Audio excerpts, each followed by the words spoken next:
ربي فاغفر لي ذنوبي يا الله ببركة هدي محمد يا الله. بسم الله الرحمن الرحيم.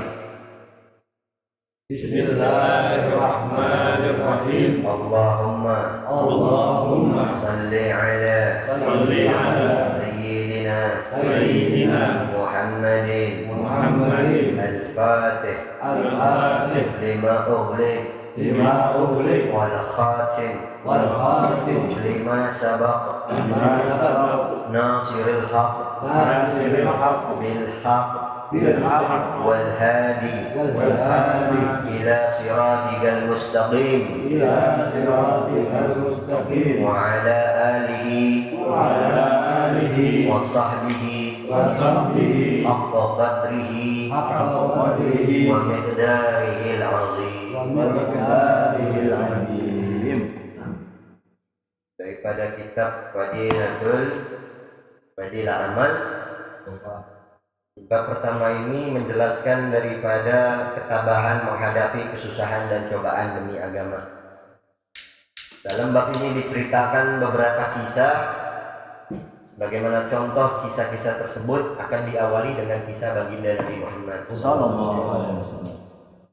Karena dengan menceritakan kisah beliau akan mendatangkan keberkahan.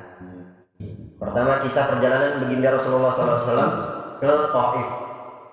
Selama 9 tahun sejak masa kerasulan, baginda Nabi Muhammad SAW telah berusaha menyampaikan ajaran Islam dan mengusahakan hidayah serta perbaikan kaumnya di Mekah. Namun, kebanyakan orang-orang Mekah selalu menyakiti, memperolok-olok, dan berbuat semena-mena terhadap baginda Nabi Muhammad SAW dan para sahabat, kecuali sekelompok kecil orang yang sudah masuk Islam dan beberapa orang yang selalu membantu beliau walaupun belum masuk Islam. Paman baginda Nabi Muhammad SAW Abu Thalib termasuk orang yang baik hatinya meskipun belum masuk Islam. Jadi pamannya Rasulullah ini Abu Thalib di masa ke-9 kerasulan Nabi 9 tahun belum masuk Islam.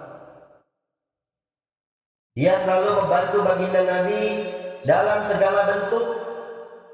Pada tahun ke-10 ketika Abu Thalib meninggal dunia, kaum kafir mendapat kesempatan untuk mencegah perkembangan Islam dan menyakiti kaum muslimin secara lebih leluasa.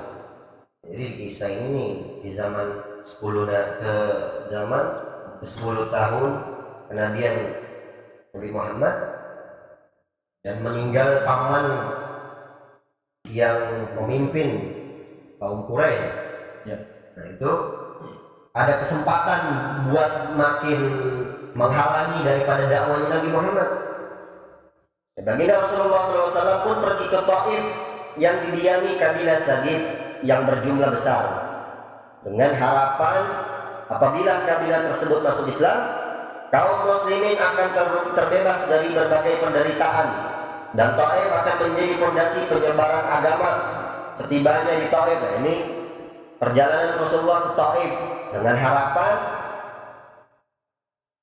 dari sebagian kaum dari Taif itu tersebut yang berjumlah besar masuk ke dalam agama Islam. Nah, akan tetapi setibanya di Taif, baginda Nabi SAW langsung menemui 3 orang yang ditokohkan. Beliau berbicara dengan mereka, jadi Nabi ngomong sama mereka, mengajak mereka kepada agama Allah Subhanahu wa taala dan agar mereka mau membantu baginda Nabi Muhammad SAW. Akan tetapi mereka bukannya menerima atau paling tidak berlaku sopan kepada tamu yang baru datang, sebagaimana adat bangsa Arab yang terkenal dengan memuliakan tamu.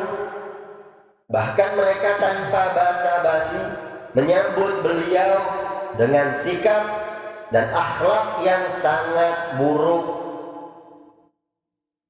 Bahkan mereka tidak rela baginda Rasulullah SAW tinggal di situ di kota Taif. Enggak diizinin Rasulullah dakwah di kota Taif.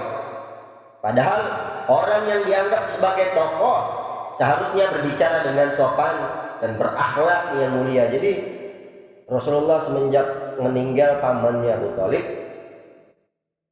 kurang tameng lah ibarat kata di Mekah itu.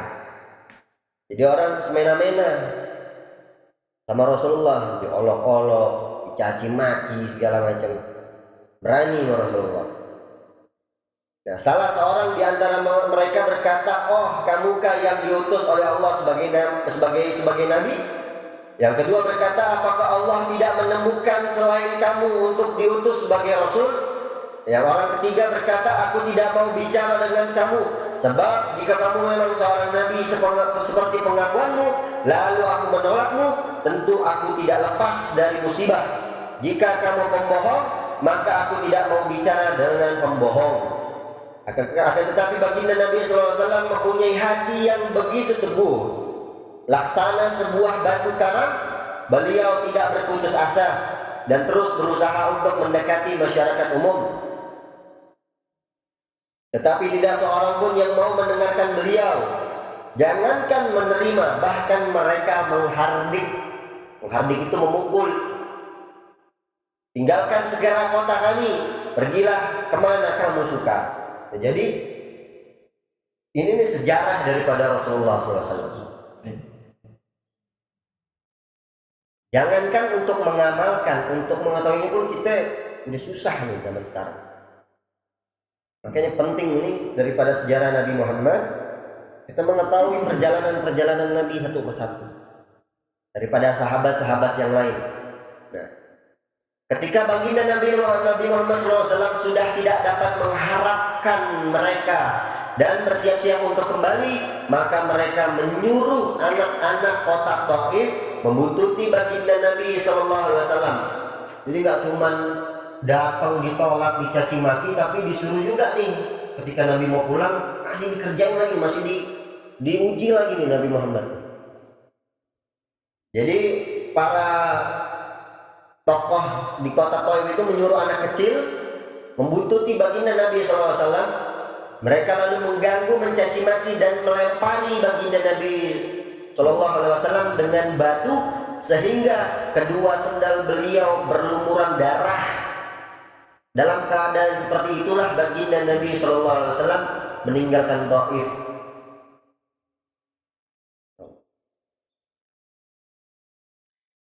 Di tengah perjalanan tatkala sudah merasa aman dari gangguan anak-anak nakal itu, beliau berdoa kepada Allah Subhanahu wa taala. Ini doanya Nabi ketika telah dilemparin batu, dicaci maki sama anak kecil sampai berdarah Nabi Muhammad. Jadi doanya, Allahumma ilaika ashku du'fa guwati wa gillata hilati wa hawani ala nasi ya arhamar rahimin. Anta rabbul mustad'afin wa anta rabbi ila man takiluni ila ba'idin yatajahamuni am ila aduwin malaktahu umri. Illam yakun bika alayya ghadabun fala ubali walakin afiyatuka hiya awsa'uli. A'udzu binuri wajhika allazi ashraqat lahu zulumatu wa saluha alayhi amru dunya wal akhirati min an yanzila bi ghadabuka aw yahilla alayya sakhatuka lakal utba hatta tarda wa la haula wa la quwwata illa bik. Ya Allah, aku adukan kepadamu lemahnya kekuatanku, habisnya upayaku, dan kehinaanku dalam pandangan manusia. Wahai yang maha penyayang, melebihi sekalian penyayang. Jadi nggak ada selain Allah yang maha penyayang. Engkaulah Tuhan orang-orang yang tertindas, dan Engkaulah Tuhanku. Kepada siapakah Engkau serahkan diriku? Kepada orang asing yang akan memandangku dengan muka masam, atau kepada musuh yang engkau kuasakan kepadanya segala urusanku. Tiada keberatan bagiku asalkan engkau tidak murka kepadaku. Tinggi banget nih doanya Nabi. Perlindunganmu sudah cukup bagiku. Aku berlindung kepadamu dengan nur zatmu yang menyinari segala kegelapan, dan dengannya menjadi baik segala urusan dunia dan akhirat. Aku berlindung dari turunnya kemarahanmu kepadaku atau kemurkaanmu kepadaku. Aku sanggup berbuat apa saja hingga engkau ridho. Tiada daya dan upaya melainkan denganmu. Ya Allah Subhanahu wa ta'ala, penguasa seluruh alam pun memperlihatkan keperkasaannya dan mengutus malaikat Jibril alaihissalam untuk datang memberi salam kepada beliau dan berkata, Allah Subhanahu wa ta'ala mendengar ucapanmu. Langsung Allah unjukin perkasaannya dan mengutus malaikat Jibril turun mendatangi Nabi Muhammad. Dan dia mengutus kepadamu malaikat penjaga gunung agar siap melaksanakan apapun perintahmu kepadanya. Allah nyuruh gunung nih, malaikat penjaga gunung buat melakukan apa aja buat Nabi Muhammad. Malaikat penjaga gunung itu pun datang dan memberi salam kepada Nabi seraya berkata, apapun yang engkau perintahkan akan kulaksanakan. Bila engkau sukai, akan kubenturkan gunung-gunung yang ada di sekitar kota ini, sehingga siapa saja yang tinggal di antaranya akan hancur binasa. Allah gak terima kekasihnya Nabi Muhammad dihina, dicaci maki, dilempari batu sampai berdarah-darah. Gak terima Allah. Atau apapun hukuman yang engkau inginkan. Tapi apa jawaban Nabi Muhammad SAW yang bersifat penyayang dan mulia ini menjawab, aku hanya berharap kepada Allah Subhanahu wa ta'ala, seandainya saat ini mereka tidak menerima Islam, semoga kelak di antara keturunan mereka akan lahir orang-orang yang menyembah dan beribadah kepada Allah Subhanahu wa ta'ala.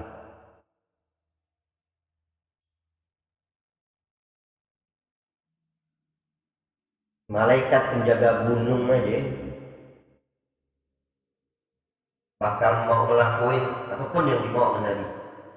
Kalau bisa gunung-gunung yang ada di kota itu dihancurin semuanya, yang ada di dalam situ semua binasa. Kalau Rasulullah mau. Tapi jawaban Nabi berharap enggak, kalaupun enggak daripada ke orang-orang yang ada di kota Taif, anak keturunannya nanti yang masuk dalam agama Islam. Begitu penyayangnya Nabi Muhammad.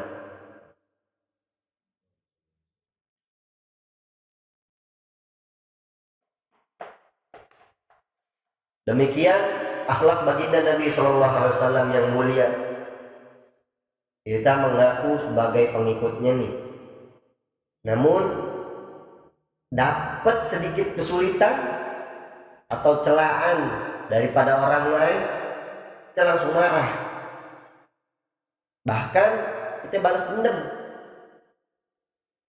Kezaliman dibalas dengan kezaliman.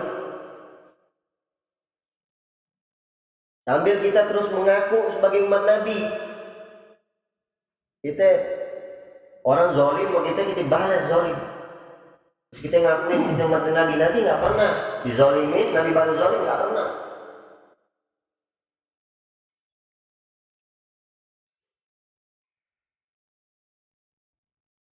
Meskipun mengalami penderitaan dan kesusahan yang berat, baginda Nabi Muhammad SAW tidak berdoa buruk dan tidak menuntut bahagia. Wallahu a'lam bishawab. Singkat daripada kita awalin daripada kisahnya Nabi Muhammad tuh. Insyaallah minggu depan kita lanjut daripada kisah syahidnya Sayyidina Anas bin Allah radhiyallahu anhu. Mudah-mudahan diberikan keberkahan dan pemahaman daripada penjelasan kitab fadilatul amal.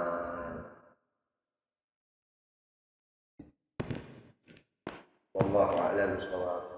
Subhanakallahumma ahya, subhanakallahumma wa bihamdika, asyhadu an la ilaha illa anta, astaghfiruka wa atubu ilaik. Taqabbalallahu minna wa minkum taqabbal ya karim. Qabul ya Allah, qabul.